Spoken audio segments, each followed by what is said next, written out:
13. 안드레이 공작과 피에르가 리시아 고리 저택 현관 입구에 도착했을 때는 이미 주위가 어둑했다. 마차를 대는 동안 안드레이 공작은 빙그레 미소를 지으며 뒷문 계단에서 일어난 소동으로 피에르의 주위를 돌렸다. 배낭을 등에 진 허리 굽은 노파와 키가 작고 머리카락이 긴 검은 옷차림의 남자가 저택 안으로 들어오는 콜야스카를 보곤 도로 대문으로 내달렸다.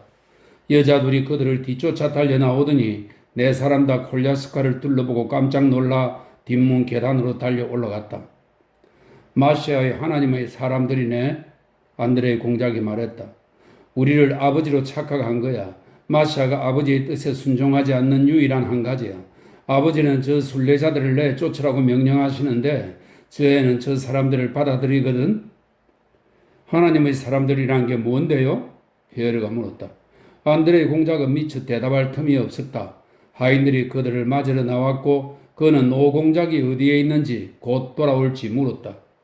노공작은 아직 도시에 있었고 하인들은 그가 금방이라도 돌아올 것처럼 기다리고 있었다. 안드레이 공작은 아버지의 집에서 늘 완벽하게 정돈된 상태로 그를 기다리던 자기 거처로 피에르를 안내하고 자신은 아이 방으로 갔다. 누이한테 가세. 안드레이 공작이 피에르에게 돌아와 말했다. 아직 누이를 못 봤어. 그 애는 지금 하나님의 사람들과 함께 숨어 있거든. 당연히 그 애는 당황하겠지만 자네는 하나님의 사람들을 보게 될 거야. 정말 흥미롭다니까? 하나님의 사람들이 도대체 뭡니까? 피에르가 물었다. 이제 곧 보게 될 거야. 그들이 마리아 공작 영예의 방에 들어가자 그녀는 정말 당황해서 반점이 떠오를 정도로 얼굴을 붉혔다. 이콘 받침대 앞에 작은 등불을 밝힌 그녀의 아늑한 방에는 긴 코에 긴 머리칼을 지닌 사내 아이가 수도사 복장으로 그녀와 나란히 사모발을 앞에 두고 소파에 앉아 있었다. 곁에 놓인 안락 의자에는 어린아이의 온순한 얼굴 표정을 띤 주름투성이의 야윈 노파가 앉아 있었다. 앙드레, 왜 미리 알리지 않았어? 그녀가 병아리들 앞에 선 어미닭처럼 자신의 순례자들 앞에 서서 부드러운 비난조로 말했다. 당신을 만나게 되어 정말 기뻐요. 정말 반가워요. 피에르가 손에 입을 맞추자 그녀가 말했다. 그녀는 어릴 때부터 그를 알았다. 그리고 지금은 안드레이와 그의 우정, 아내와 그의 불화, 무엇보다 그의 선량하고 소탈한 얼굴이 호감을 불러일으켰다. 그녀는 빛나는 아름다운 눈으로 그를 바라보았다. 마치 난 당신을 매우 좋아해요. 하지만 나의 사람들을 비웃지 말아요. 라고 말하는 듯 했다. 첫 인사말을 나누고 그들은 자리에 앉았다. 아, 이바누시카도 여기 있군. 안드레이 공작이 미소 띤 얼굴로 어린 순례자를 가리키며 말했다. 앙드레, 마리아 공작 영예가 애원하듯 말했다. 알아두어, 얘는 여자야. 안드레이가 피에르에게 말했다. 앙드레, 제발. 마리아 공작 영예가 재차 말했다. 순례자들을 조롱하는 안드레이 공작의 태도와 그들에 대한 마리아 공작 영예의 헛된 옹호는 그들 사이에 굳어진 익숙한 장면인 듯 했다. 하지만 친구, 안드레이 공작이 말했다. 너 나한테 고마워해야 할 거야. 내가 너와 이 젊은이의 친분에 대해 피에르에게 설명하는 거니까. 정말입니까? 피에르는 안경 너머로 이바누시카의 얼굴을 쳐다보며 호기심 어린 진지한 태도로 말했다. 마리아 공작영예는 특히 그 점에 대해 그에게 고마움을 느꼈다. 이바누시카는 자기 얘기를 하고 있다는 것을 깨닫고 약삭빠른 눈으로 모두를 둘러보았다. 마리아 공작영예가 자기 사람들 때문에 당황한 것은 그야말로 공연한 일이었다. 그들은 조금도 겁을 내지 않았다. 노파는 눈을 내리 깔았지만 방에 들어온 사람들을 곁눈질로 쳐다보며 찻잔을 받침 접시에 거꾸로 엎고 갉아먹은 설탕 조각을 옆에 내려놓고는 안락 의자에 평온하게 꿈쩍 안고 앉아서 차를 더 권해주기를 기다렸다. 이바누시카는 받침 접시에서 차를 홀짝거리며 약삭 바르고 여성적인 눈을 치뜨고 젊은 사람들을 바라보았다. 어디 키예프에 갔었나? 안드레이 공작이 노파에게 물었다. 그랬지요 나리. 노파가 수다스럽게 대답했다. 바로 성탄일에 하나님의 종들과 더불어 거룩한 천상의 비밀에 참여할 영광을 누렸죠. 지금은 콜야진에서 오는 길입니다 나리. 그곳에 큰 은혜가 임했답니다. 그래. 이바누시카도 함께 갔었나? 전 혼자 다닙니다 나리. 이바누시카가 굵은 목소리로 말하려고 애썼다. 유언오브에서 펠라게 유시카를 만났을 뿐입니다. 펠라게 유시카가 동료의 말을 가로막았다. 그녀는 자신이 본 것을 이야기하고 싶은 모양이었다. 콜야진의 날이 큰 은혜가 임했답니다. 무언가 새로운 성자의 유골? 안드레이 공작이 물었다. 그만해 안드레이. 마리아 공작영애가 말했다. 말하지 마 펠라게 유시카. 왜요 마님? 말하면 안 될 게 뭐 있어요? 난 나리가 좋아요. 나리는 선하세요. 하나님께 택함을 받은 분이에요. 제게 선을 베풀어 10루벌을 주신 걸 기억해요.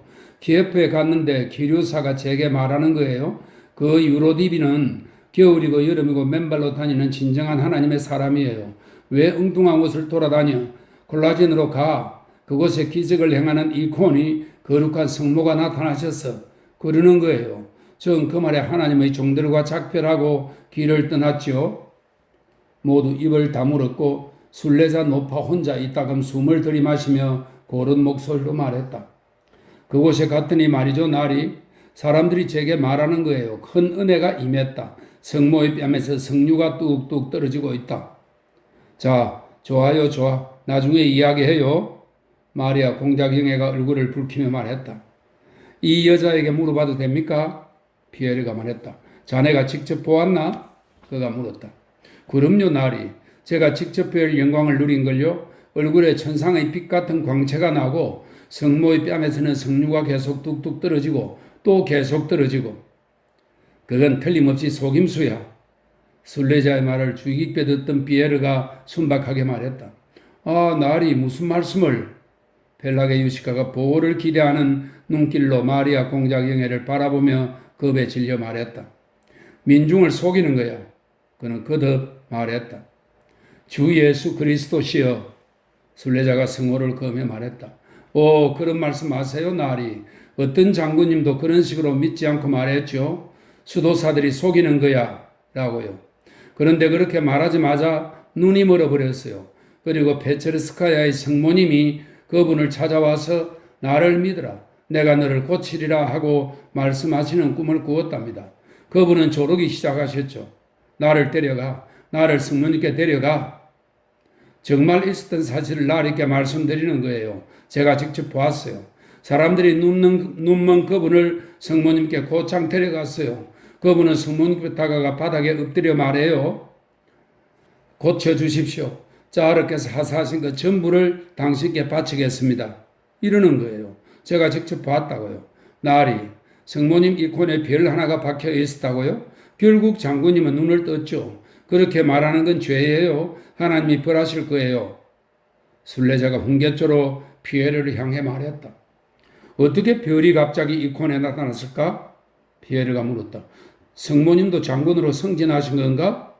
안드레 공작이 빙그레 웃으며 말했다. 펠라게 유시카가 갑자기 하얗게 질린 얼굴로 두 손을 꼭 쥐었다. 나리, 그건 죄예요, 죄. 나리께는 아들이 있잖아요. 창백하던 얼굴이 갑자기 선명한 붉은색으로 변하며 그녀가 입을 열었다. 나리, 무슨 그런 말씀을 하세요? 하나님께서 나리를 용서하시길. 그녀는 성호를 껐다. 주여, 저분을 용서하소서. 마님, 이게 무슨 일이랍니까? 그녀가 마리아 공작 영애를 돌아보더니 자리에서 일어나 거의 울먹이다시피 하며 배낭을 싸기 시작했다. 두렵기도 하고 그런 말을 한 사람이 불쌍하기도 하고 그런 말이 나올 수 있는 집안의 은혜를 입은 것이 수치스럽기도 하고 이제 이 집안의 은혜를 잃을 수밖에 없다는 것이 아쉽기도 한 듯만 했다. 도대체 뭘 하고 싶은 거예요? 마리아 공작 영애가 말했다. 내 방에 왜 왔어요? 아닙니다. 정말 농담이에요. 펠라게 유시카. 피에르가 말했다.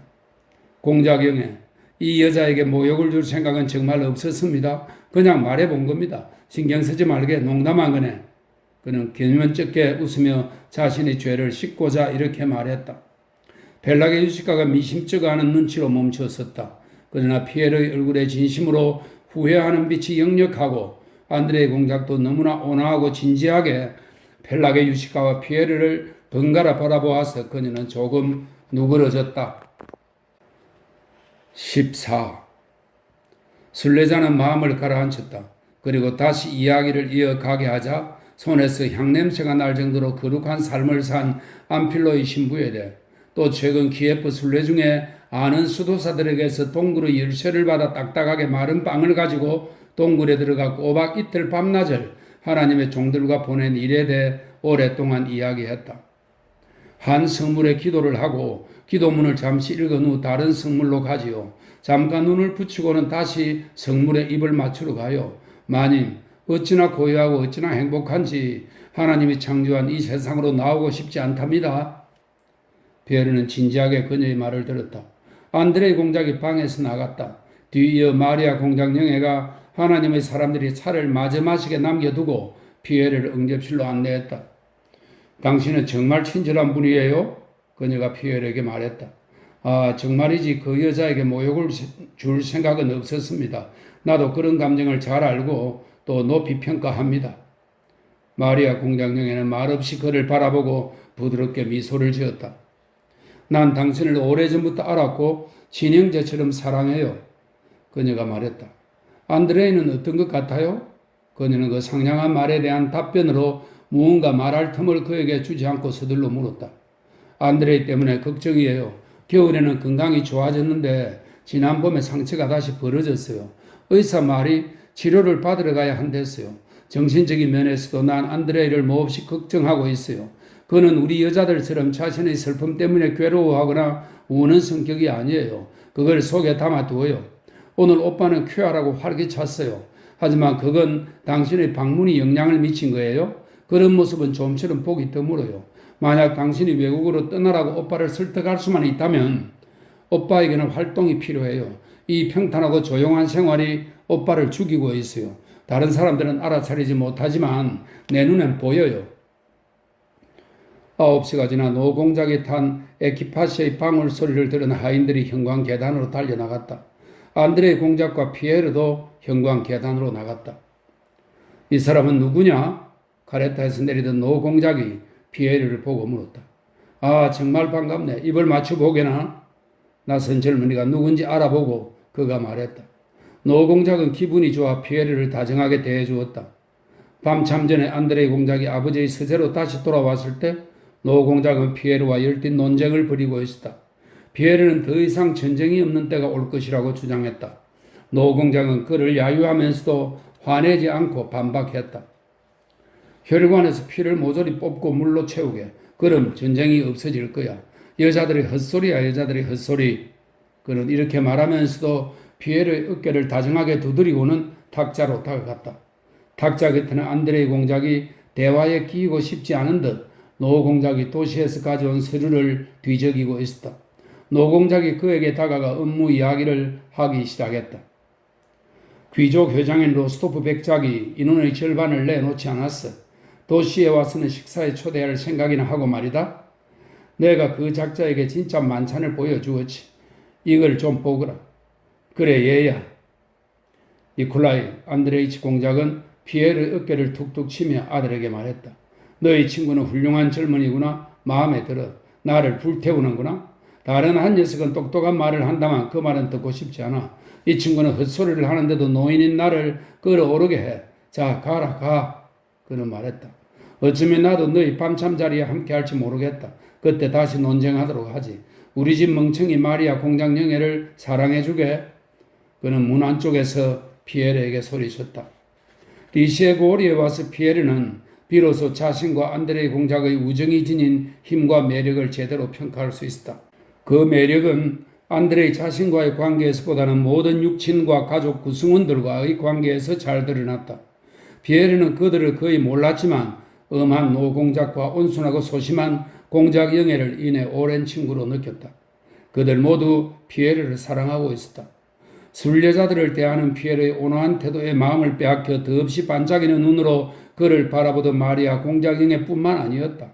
할아버지가 그렇게 부르던 한 살배기 어린 니콜라이 공작도 피에르에게 방긋 웃으며 그의 두 팔에 가서 안겼다. 미하일 이바니치와 마드모아젤 부리에는 피에르가 노공작과 이야기를 나눌 때 기쁨의 미소를 짓고 그를 바라보았다. 노공작이 밤참을 들러 나왔다. 분명 피에르를 위해 그런 것이다. 그는 피에르가 리시에고리에 머문 이틀 동안 그를 아주 다정히 대했고 다음에 또 오라고 분부했다. 새로운 사람이 떠나면 늘 그러하듯 피에르가 떠나고 온 가족이 모여 그를 평할 때 드물게도 모두가 그에 대해 좋은 말만 했다. 15. 휴가에서 떠난 로스토프는 자신이 데니소프를 비롯한 연대 전체와 얼마나 강한 유대를 맺고 있는지 처음으로 느끼고 깨달았다.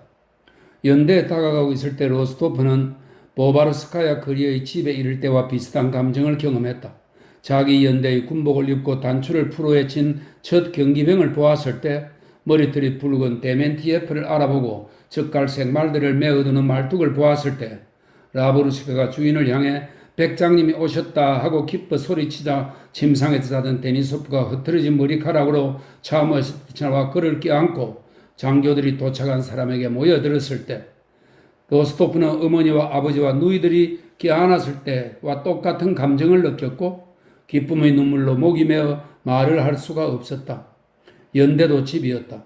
부모의 집과 마찬가지로 변함없이 사랑스럽고 소중한 집이었다. 연대장에게 신고한 뒤 이전의 기병중대로 배속되고 당직을 쓰고 말먹이 징발을 나가고 연대의 온갖 구질구질한 관심사에 빠져들면서 자신이 자유를 빼앗기고 언제나 똑같은 갑갑한 틀에 얽매여 있음을 느꼈을 때 로스토프는 부모의 보호 아래 느끼던 것과 똑같은 평온, 똑같은 든든함, 자신이 집에 자기 자리에 있다는 똑같은 자각을 맛보았다. 자기 자리를 찾지 못하고 잘못된 선택을 하던 자유로운 세계의 그 모든 혼잡함이 없었다. 그가 해명을 해야 하거나 하지 않아도 되는 소냐가 없었다. 어디로 가거나 가지 않을 기회가 없었다. 그토록 다양한 방법으로 누릴 수 있던 24시간의 하루 밤낮이 없었다. 딱히 더 가깝지도 더 멀지도 않은 그 많은 사람들이 없었다. 아버지와의 불분명하고 애매한 금전적인 관계가 없었다. 더 높게 큰 돈을 잃은 일을 떠올리게 하는 것이 없었다. 이곳 연대에서는 모든 것이 분명하고 단순했다.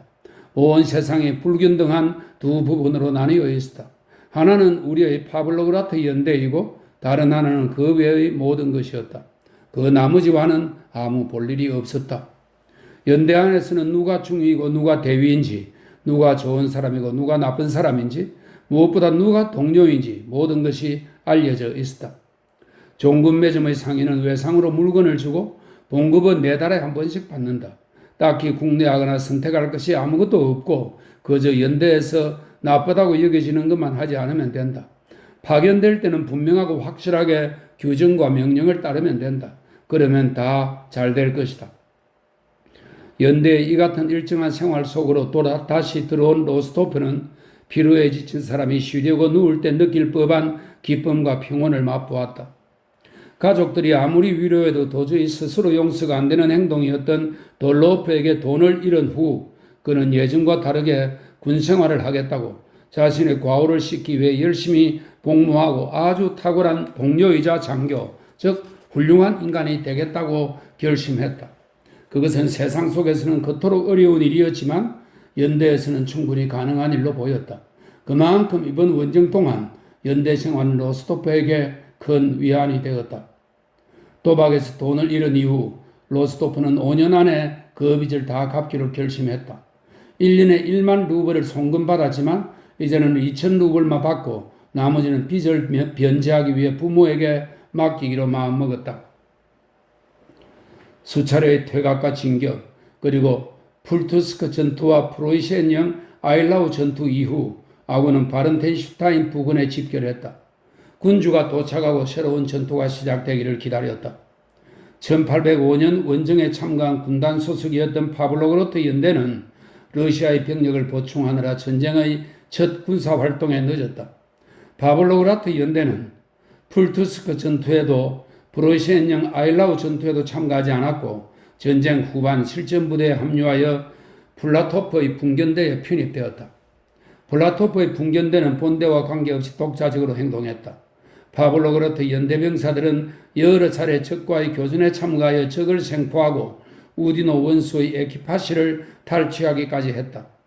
4월에 파블로그라트 연대는 몇 주 동안 완전히 파괴되어 텅 빈 독일 말 부근에 주둔하며 그곳에서 움직이지 않고 있었다. 해빙과 진창과 추위가 있었고 강의 얼음이 갈라졌고 길은 통행이 불가능해졌다. 여러 날씩 말들에게도 사람들에게도 식량이 보급되지 않았다. 수송이 불가능해져서 병사들은 버려진 황폐한 마을로 흩어져 감자를 찾았다. 그러나 이미 그마저도 거의 없었다. 주민들은 모든 것을 먹어치우고 뿔뿔이 흩어져 달아났다. 남아있는 사람들은 거지들보다도 못해서 빼앗을 만한 것이 아무것도 없었다. 동정심이 별로 없는 병사들조차 그들의 것을 빼앗는 대신 자기에게 마지막 남은 것을 건네곤 했다. 파볼로그로트 연대는 전투에서 2명의 부상자를 냈을 뿐이다. 그러나 굶주림과 질병으로 부대원을 절반 가까이 잃었다. 병원에 가면 죽을 게 뻔해서 열악한 식사로 인한 발열과 부종을 앓는 병사들은 병원에 가기보다는 다리를 간신히 끌고서라도 전선에서 복무하기를 더 원했다. 봄이 되자 병사들은 무슨 이유에서인지 그들이 마시카의 달콤한 뿌리라고 부르던 땅속에서 올라오는 아스파라거스 비슷한 식물을 찾기 시작했다. 그 독초를 먹지 말라는 명령에도 불구하고 그들은 맛이 아주 쓴 마시카의 달콤한 뿌리를 찾아 풀밭과 들판에 흩어져 기병도로 그것을 캐먹었다. 봄에 병사들 사이에서 팔과 다리와 얼굴이 붓는 새로운 질병이 나타났다. 의사들은 그 뿌리를 먹은 것이 질병의 원인이라고 추측했다. 그러나 아무리 먹지 못하게 막아도 데니소프 기병 중대에 속한 파볼라그로트 연대의 병사들은 마시카의 달콤한 뿌리를 먹었다.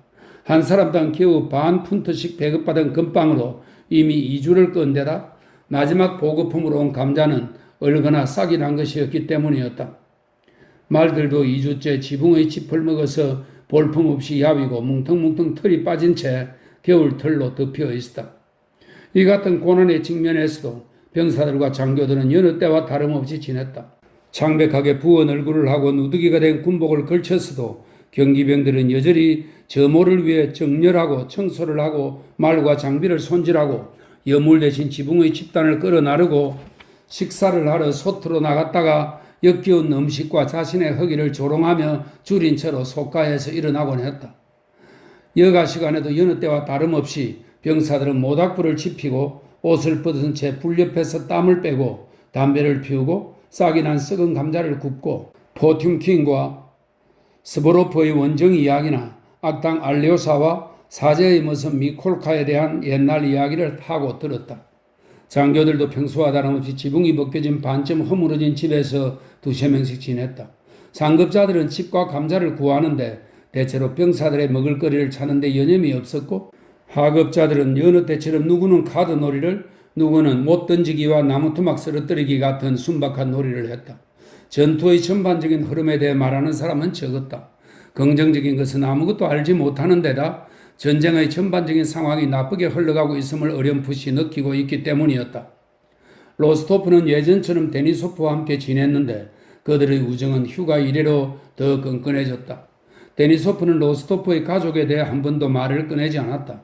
그러나 지휘관이 부하 장교에게 보여주는 다정한 우정에서 로스토프는 나타샤를 향한 선임 경기병의 불행한 사랑이 이렇듯 점점 깊어가는 우정에 관여하고 있음을 느끼고 있었다. 데니소프는 가능하면 로스토프를 위험에 덜 처하게 하려고 애쓰면서 그를 보호하고 전투 후에는 온전하게 무사한 몸으로 귀환하는 그를 특히 기쁘게 맞이하는 것 같았다. 한 번은 파견 임무를 수행하던 중에 식량을 구하기 위해 들어간 버려진 황폐한 마을에서 로스토프는 폴란드인 가족과 젖먹이가 딸린 그의 딸로 이루어진 가족을 발견했다. 그들은 헐벗고 굶주린데다 길을 떠날 기력이 없었고 타고 갈 이동수단도 없었다. 로스토프는 그들을 수경지로 데려와 자신의 숙소에 머물게 하고 노인이 회복되기까지 몇 주 동안 부양했다. 로스토프의 동료들이 여자 얘기를 하던 끝에 그가 자기들 중에서 가장 교활하다고 그가 구해준 예쁘장한 폴란드 여자를 동료들에게 소개한다고 해서 죄가 되지는 않을 것이라고 말하며 로스토프를 놀리기 시작했다. 로스토프는 그 농담을 모욕으로 받아들여 얼굴을 확 붉히면서 한 장교에게 몹시 불쾌한 말을 퍼부었다. 데니소프가 간신히 두 사람의 결투를 막았다. 그 장교가 자리를 뜨고 폴란드 여자에 대한 로스토프의 태도를 모르던 데니소프가 그의 불같은 성격을 나무라자 로스토프가 말했다. 좋을 대로 생각해. 그 여자는 나에게 누이와도 같아. 자네에게 설명할 수 없지만 그 말이 내게 얼마나 모욕적이든지. 왜냐하면 그래 왜냐 데니소프는 로스토프의 어깨를 툭 쥐고 그에게 눈길을 주지 않은 채 빠른 걸음으로 방 안을 서성거리기 시작했다. 그가 정신적으로 동요하는 순간에 곧잘 보여주는 행동이었다. 자네 로스토프 일가는 정말 바보 같아. 그가 말했다. 로스토프는 데니소프의 눈에 고인 눈물을 보았다. 16. 4월에 군주가 왔다는 소식에 군대는 활기를 띠었다. 로스토프는 군주가 바르텐슈타인에서 행한 사열식에 참가할 수 없었다. 파블로그라트 연대가 바르텐슈타인에서 멀리 떨어진 전방의 최전선에 주둔하고 있었기 때문이었다. 그들은 야영을 했다. 데니소프와 로스토프는 병사들이 그들을 위해 판 나무가지와 잔디로 덮은 토굴에서 지냈다. 토굴은 당시 유행하던 방식으로 만들어졌다. 그들은 너비 1.5 아르신, 깊이 2 아르신, 그리고 길이가 3.5 아르신의 참호를 팠다. 참호 한쪽 끝에 만들어진 계단이 아래로 내려가는 입구이자 형광 계단이었다. 참호 자체는 방이 되었다. 기병중대 지휘관 같은 운 좋은 사람들의 참호에는 계단과 멀리 떨어진 맞은편에 말뚝을 박고 그 위에 판자를 얹었다. 탁자였다. 참호 양측면을 따라 흙을 1아르신 정도 깎아낸 것은 2개의 침상 겸 소파가 되었다. 지붕은 한가운데서는 설 수 있고 탁자 쪽으로 좀 더 가까이 움직이면 심지어 침상에 앉을 수도 있게 만들었다.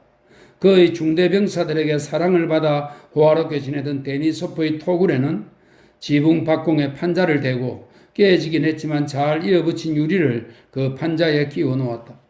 날이 몹시 추울 때는 병사들의 모닥불에서 타고 남은 붉은 숯이 구부러진 철판에 담겨 계단으로 운반되었다. 그러면 데니소프와 로스토프의 토굴에 늘 모여들던 많은 장교들이 루바시카만 입고 앉아있을 만큼 훈훈해졌다. 4월에 로스토프는 숙직이었다. 밤을 꼬박 새우고 아침 7시가 지나 숙소로 돌아온 그는 숯불을 가져오도록 지시한 뒤 비에 흠뻑 젖은 속옷을 갈아입고 하나님에게 기도드리고 차를 실컷 들이켜고 몸을 덮이고 자기 자리와 탁자의 물건들을 정리하고 바람에 거칠고 벌겋게 달아오른 얼굴로 루바시카만 걸친 채 2 팔을 베고 누웠다. 그는 최근의 정찰로 조만간 한 계급 승진하게 될 것을 즐거운 마음으로 생각하며 어딘가로 나간 데니소프를 기다렸다. 로스토프는 그와 이 얘기를 나누고 싶었다. 그때 임시 막사 뒤편에서 화가 난 것이 분명한 데니소프의 천둥 같은 고함 소리가 들려왔다. 로스토프는 데니소프가 누구를 상대하는지 보기 위해 창 쪽으로 몸을 움직였다가 기병 특무상사 톱체엔코를 보았다. 녀석들이 그 마시카 뿌리인지 무언지를 처먹지 못하게 하랬잖아. 데니소프가 고함을 질렀다. 라자르 축구가 들판에서 끌고 오는 걸 내 눈으로 봤단 말이야. 지시했지만 말을 듣지 않습니다, 중대장님. 기병 특무상사가 대답했다. 로스토프는 다시 침상에 누워 흡족한 기분으로 생각했다. 이제는 데니소프가 법석을 떨며 일하게 내버려 두고 난 내 일을 끝냈으니까 누워있자. 자, 좋구나. 벽 너머에서 기병 특무상사 외에도 데니소프의 약삭 빠르고 교활한 하인인 라블루시카가 말하는 소리도 들렸다. 라블루시카는 식량을 구하러 갔다가 본 진마차들과 금빵과 황소들에 대해 이야기하고 있었다. 막사 뒤에서 또다시 멀어지는 데니소프의 고함 소리가 들렸다. 안장 얹어. 이소대. 어디를 가려는 거야? 로스토프가 생각했다. 5분 뒤 데니소프는 막사에 들어와 진흙투성이 발을 한 채 침상에 기어오르더니 성남 표정으로 파이프를 피워댔다. 그러고는 자기 물건을 전부 내동댕이 친 후 짧은 가죽 책찍과 기병도를 차고 토굴에서 나가려 했다. 어디 가냐는 로스토프의 물음에 그는 성난 모습으로 일이 있다고 모호하게 대답했다. 저기서 하나님과 위대한 폐하가 나를 심판하라 그래. 데니소프가 밖으로 나가며 말했다. 로스토프는 막사 뒤에서 말 몇 마리가 흙탕물 튀기는 소리를 들었다. 로스토프는 데니소프가 어디로 가는지 알고 싶지도 않았다. 자리에서 몸을 따뜻하게 녹인 그는 잠이 들었다가 저녁 전에야 막사에서 나왔다. 데니소프는 아직 돌아오지 않고 있었다. 저녁이 되자 날이 맑아졌다. 옆 토굴 근처에서 장교 2명과 사관 후보생 하나가 질퍽한 진창에 못 던지기 놀이를 하며 낄낄거리고 있었다. 로스토프도 놀이에 끼었다. 놀이를 하는 중에 장교들은 그들 쪽으로 다가오는 진마차들을 보았다. 야윈 말을 탄 15명 남짓의 경기병들이 그 뒤를 따르고 있었다. 진마차들은 경기병들의 호위를 받으며 말매는 말뚝으로 다가왔다. 경기병들이 떼지어 마차를 에워섰다. 와, 데니소프가 늘 한탄하더니 이곳에도 식량이 왔어. 로스토프가 말했다. 맞다. 장교들이 말했다. 병사들이 정말 좋아하겠어? 경기병들 조금 뒤에는 데니소프가 보병장교 2명과 이야기를 나누며 말을 몰고 오고 있었다. 로스토프는 그를 맞이하러 갔다. 미리 통보하는 바요, 기병대위. 장교들 가운데 야위고 키가 작은 사람이 격분한 기책으로 말했다. 넘겨주지 않겠다고 말했을 텐데요? 데니소프가 대답했다. 당신이 책임져야 할 겁니다, 기병대위. 이건 난동입니다. 아군 수송대를 탈취하다니요? 우리 병사들은 이틀 동안 굶었습니다. 우리 부대는 2주나 굶었어. 데니소프가 대꾸했다. 이건 약탈입니다. 귀하가 책임을 지십시오. 보병장교가 목소리를 높이며 거듭 말했다. 어쩌자고 귀찮게 나를 따라다니는 거요? 어? 데니소프가 버럭 화를 내며 소리쳤다. 책임질 사람은 나지 당신이 아니야. 다치기 전에 그만 좀 앵앵거리고 썩 꺼져. 그는 장교들에게 고함을 질렀다. 그렇다면 좋습니다. 키 작은 장교는 주눅들지도 않고 물러나지도 않고 소리쳤다. 이건 강도질입니다. 그렇다면 나는 당신에게 피려먹을 몸 상할 때 썩 꺼지라고. 데니소프가 말머리를 장교에게 돌렸다. 좋아요, 좋아. 장교는 위협조로 말하더니 말을 돌려 안장 위에서 들썩들썩 몸을 흔들며 전속력으로 사라졌다. 담장 위의 개로구나. 진짜 살아있는 담장 위의 개야. 데니소프가 그의 뒤에 대고 짓거렸다. 그것은 말탄 보병에 대해 기병들이 던지는 가장 심한 조롱이었다. 그는 로스토프에게 다가와 호탕하게 웃어댔다. 보병들한테서 빼앗았어. 힘으로 수송대를 탈취했지. 그가 말했다. 어찌겠어? 병사들을 굶겨 죽일 수는 없잖아. 경기병들 쪽으로 다가오던 진마차들은 원래 보병영대에 가는 것들이었다. 그러나 라브루시카를 통해 그 수송대에 호위가 없다는 걸 알게 된 데니소프가 경기병들을 이끌고 와서 무력으로 빼앗아 온 것이다. 병사들은 금방을 넉넉히 배급받았고 심지어 다른 기병 중대들까지 나누어 받았다. 다음날 연대장이 데니소프를 부르더니 손가락을 펼쳐 자기 눈을 가리면서 말했다. 나는 이 일을 이렇게 보고 있어. 나는 아무것도 모르네. 문제 삼지도 않을 거요. 그러나 충고하건대 사령부에 들러 그곳 식량계에서 이 일을 무마하게, 가능하면 얼마만큼 식량을 받았다는 수령증을 쓰게, 그러지 않으면 청구서가 보병대 앞으로 기입되어 있어서 소송이 제기될 것이고 나쁜 결과가 초래될 수도 있으니까. 데니소프는 진심으로 연대장의 충고를 따르고자 곧장 사령부로 갔다. 저녁에 그는 로스토프가 친구의 그런 모습을 아직 한 번도 본 적이 없는 상태가 되어 토굴로 돌아왔다. 데니소프는 말을 못하고 숨을 가쁘게 몰아쉬었다. 로스토프가 무슨 일인지 물으면 그저 갈라지고 힘없는 목소리로 알아들을 수 없는 욕과 위협을 내뱉었다. 데니소프의 상태에 놀란 로스토프는 그에게 옷을 갈아입고 물을 마시도록 권하고 나서 의사를 부르러 사람을 보냈다. 나를 강도질로 넘긴다고? 물 좀 더 줘. 재판해라 그래. 그래도 비열한 놈들은 패줄 거야. 쉬지 않고 패줄 거라고. 폐하께 말씀드리겠어. 얼음 좀 주게. 그가 계속 중얼거렸다. 연대 군의관이 와서 피를 뽑아야 한다고 말했다. 털이 덥수룩한 데니소프의 팔에서 검은 피가 바닥 깊은 접시에 한가득 나왔다. 이제야 그는 자신에게 일어난 일을 말할 상태가 되었다. 갔어.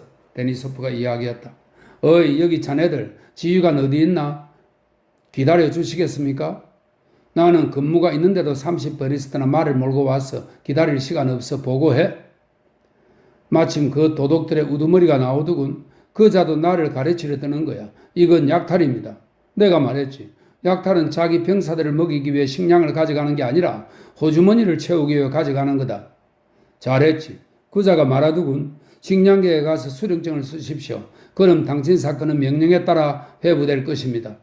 나는 식량계로 갔어. 들어가 보니까 탁자 너미에 누구겠어? 아니, 자네가 직접 생각해 보라니까. 우리를 굶주림으로 괴롭히던 인간이 도대체 누구냐 말이야. 데니소프가 소리치면서 아픈 손을 불끈 움켜쥐고 어찌나 세게 내리쳤던지 테이블이 엎어질 뻔하고 컵들이 튀어올랐다. 텔리아닌이었어. 그래, 우리를 굶주림으로 괴롭히던 놈이 네 녀석이야? 한 번 또 한 번 나 짝을 갈겨주었지. 아주 멋지게 날려주었어. 야, 이놈아, 받아라, 받아. 그렇게 녀석을 마구 두들겨 패기 시작했지. 어쨌든 속은 시원해졌다고 말할 수 있어. 데니소프는 기쁘면서도 저기에 찬 표정으로 검은 콧수의 말에 하얀 이를 드러내며 외쳤다. 사람들이 끌어내지 않았으면 그놈을 죽여버렸을 거야? 도대체 왜 소리를 지르는 거야? 진정해. 로스토프가 말했다. 또 피가 났잖아. 가만 좀 있어. 붕대를 갈아야 해. 데니소프는 붕대를 새로 감고 잠자리에 누웠다. 다음 날 그는 즐겁고 평온한 모습으로 잠에서 깼다. 그러나 정오에 연대의 부관이 심각하고 슬픈 얼굴로 데니소프와 로스토프가 함께 지내는 토구를 찾아와 연대장이 데니소프 소령에게 보내는 공식 서류를 침통한 표정으로 내밀었다. 서류에는 전날 사건에 대한 질문 사항이 적혀 있었다. 부관은 사태가 아주 나쁜 방향으로 흘러가고 있음이 틀림없다고, 군법회의가 꾸려졌다고, 군대 내 약탈과 횡포에 대한 현재의 엄격함을 고려할 때 최선이라 해봤자 강등으로 사태가 마무리되는 정도일 것이라고 알렸다. 모욕당한 사람들 쪽에서 보면 사건은 이런 모양새를 취하고 있었다. 수송대 탈취 후에 데니소프 소령은 어떤 호출도 받지 않았으면서 술 취한 모습으로 식량계 과장 앞에 나타나서는 그를 도둑이라 부르고 구타로 위협했으며 사람들이 끌어내자 사무실에 뛰어올라 관리 2명을 두들겨 패서 한 사람의 팔을 탈골시켰다. 로스토프의 새 질문에 대해 데니소프는 껄껄 웃으면서 그 자리에 다른 누군가가 갑자기 나타난 것 같기도 하다고, 하지만 다 헛소리이고 대수롭지 않은 일이라고, 자신은 재판 따위를 두려워하지 않는다고, 만일 그 비열한 놈들이 싸움을 걸기라도 하면 잊지 못할 정도로 응징해 주겠다고 말했다. 데니소프는 이 모든 사태에 대해 멸시에 찬 태도로 말했다. 그러나 로스토프는 데니소프가 다른 사람들에게는 감출지라도 마음속으로 재판을 두려워하며 나쁜 결과를 가져올 것이 분명한 이 사태로 괴로워하고 있다는 것을 알아챌 정도로 그를 지나치게 잘 알았다. 하루가 멀다 하고 지리문과 법정에 출두하려는 소환장이 날아들기 시작했다. 마침내 5월 1일 데니소프는 서열상 바로 아래인 장교에게 기병중대의 지휘권을 넘기고 사단 본부에 출두하여 식량계에서 벌인 폭행 사건에 대해 해명하라는 명령을 받았다. 그 전날 밤에 플라토크는 카자크 2개 연대와 경기병 2개 중대를 이끌고 적을 정찰하러 갔다. 데니소프는 여느 때처럼 용맹을 뽐내며 산병선 앞으로 나갔다. 프랑스군 저격병들이 쏜 탄환 중 한 발이 그의 허벅지에 명중했다. 그는 다른 때 같았으면 그런 가벼운 부상으로 연대를 떠나지 않았겠지만 이번에는 그 기회를 이용해 사단에 출두하라는 명령을 거부하고 야전 병원으로 떠났다.